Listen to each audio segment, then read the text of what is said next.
في المغرب قبل الاستقلال ماشي غير السلاطين اللي عندهم السلطه واللي كيحكموا كانوا رجال كبار كيحكموا مناطق كامله بحال الا ملوك صغار. من بين الاسماء اللي باقي محفوره في ذاكره المغاربه كاين التهامي القلاوي باشا مراكش، واللي ولا اقوى الرجال واغنى رجل حتى من السلطان في هذاك الوقت. شكون هو القلاوي؟ كيفاش وصل لهذا النفوذ والسلطه؟ وعلاش بزاف ديال الناس كيشوفوا في التاريخ كخاين؟ وشنو دار مع فرنسا؟ وشنو كان موقفه من السلطان محمد الخامس؟ هادو اسئله كثيره غادي نجاوبوا عليها. تزاد التهامي القلاوي سنه 1878 في دار قلاوه بتلوات من عائله امازيغيه نافذه، تولد في وسط عائله مشهوره بالسيطره والنفوذ في الاطلس الكبير. الوالد ديالو كان قائد كبير على تلوات، باه مات وخلاه باقي صغير وهو يتكفل به خوه المدني القلاوي ورث القياده من باه.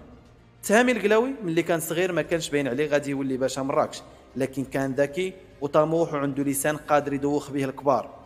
بدا المسار ديالو تحت جناح خوه المدني القلاوي اللي كان قائد كبير. قبيله قلاوه كبرت بزاف خصوصا ملي اكتشفوا مناجم ديال الملح، وكانت قبيلهم كتعتبر من اقوى القبائل في المغرب انذاك، وكانت كتخوض حروب كثيره ضد القبائل المتمرده.